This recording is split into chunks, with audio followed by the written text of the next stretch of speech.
Trump కన్నెర చేస్తే ఖతమే పంతం పట్టి మరి ఖమేనీని ఎండ్ కార్డు వేశాడు. చేసిందంతా చేసి నా మాట వినుంటే అలా జరుగుండేదా అంటున్నాడు.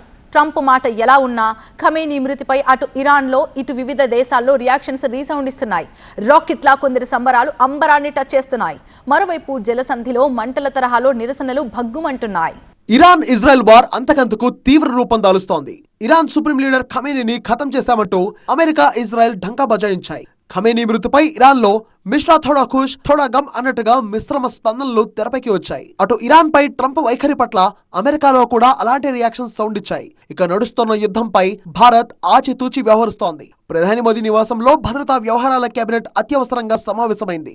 రక్షణ మంత్రి రాజ్నాథ్ సింగ్, విదేశీ వ్యవహారాల మంత్రి జైశంకర్ తో యుద్ధ పరిణామాలు, భారత్ ప్రభావం గురించి చర్చించారు ప్రధాని Modi. Iran supreme leader Ayatollah Khamenei మృతిపై ఇరాన్ లో కొందరు నిరసనలు వ్యక్తం చేస్తే మరికొందరు సంబరాలు జరుపుకుంటున్నారు. భారత్ లోనూ నిరసనలు, ర్యాలీలు తెరపైకి వచ్చాయి. కశ్మీర్, కర్ణాటక సహా తెలుగు రాష్ట్రాల్లోనూ నిరసనలు చేపట్టారు. ఇజ్రాయెల్, అమెరికాకు వ్యతిరేకంగా విజయవాడ, విశాఖ, తిరుపతి, హైదరాబాద్ లో ఆందోళన చేపట్టారు.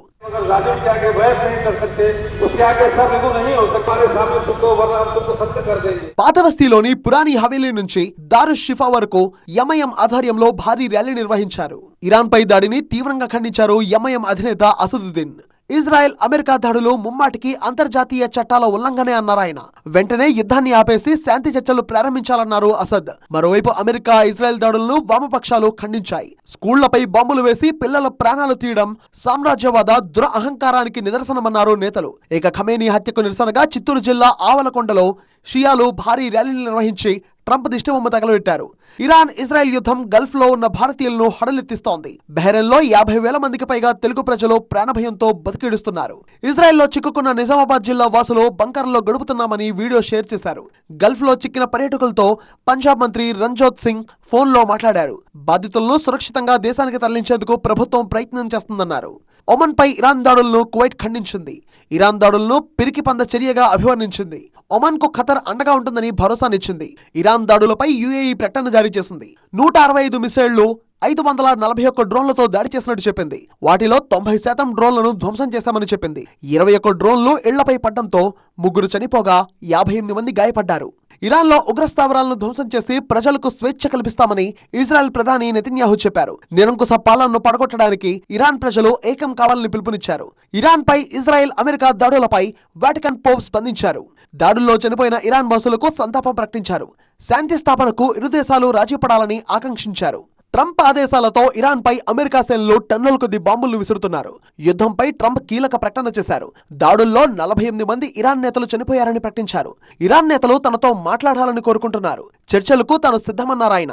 ఇరాన్ ఈ పనిని ముందే చేసి ఉండాల్సిందన్నారు ట్రంప్. కానీ warfare, America unfair track record అనుమానాలకు తావిస్తోంది. ఈ పరిణామాలు పశ్చిమాసియాలో సరికొత్త ఉగ్రవాదం పడకవిప్పే ఛాన్స్ లేకపోలేదంటున్నారు నిపుణులు. భారతదేశానికి పొరుగునున్న దేశాలు, మన ఇమీడియట్ నైబర్హుడ్ ఏదైతే ఉందో ఇక్కడ కాస్త ఇన్స్టెబిలిటీ వచ్చే అవకాశం కనిపిస్తుంది ఈ అమెరికా ఇరాన్ యుద్ధం వల్ల. ఇక్కడ ప్రత్యేకంగా చెప్పాలంటే అమెరికా ఒకప్పుడు ఆఫ్ఘనిస్తాన్ పైన దాడి చేసింది. దాంతో తాలిబాన్లు పవర్ఫుల్ అయిపోయారు. ఆ తర్వాత అమెరికా ఇరాక్ పైన దాడి చేసింది. అక్కడి నుంచి ఐఎస్ పుట్టుకొచ్చింది. ఇప్పుడు ఏదైతే దాడి చేస్తుందో అక్కడ ప్రాపర్ గవర్నమెంట్ కనుక ఎస్టాబ్లిష్ చేయకపోతే ఆ వాక్యూమ్ లో ఇంకొక పెద్ద టెర్రరిస్ట్ గ్రూప్ పుట్టుకు రావచ్చు. ఒకవేళ కనుక యుద్ధంలో ఇరాన్ ఓడిపోతే కనుక మరి ఇరాన్ లో ఎటువంటి గవర్నమెంట్ రీప్లేస్ చేస్తారు? ఇదే పెద్ద ప్రశ్న. ఒకవేళ కనుక యుద్ధం చేసి ఇరాన్ లో ఒక చిన్న గవర్నమెంట్, పప్పెట్ గవర్నమెంట్ పెట్టేస్తే ఆ తర్వాత ఇరాన్ లో కూడా రకరకాల గ్రూప్స్, ముఖ్యంగా టెర్రరిస్ట్ గ్రూప్స్ స్టార్ట్ అయ్యే అవకాశం కనిపిస్తుంది. ఏమో అలా జరగనవచ్చు అనే చర్చ జరుగుతోంది. ప్రపంచ దేశాలు స్పందించి ఇరాన్, ఇజ్రాయెల్ మధ్య యుద్ధాన్ని ఆపాలనే డిమాండ్ వ్యక్తమవుతోంది.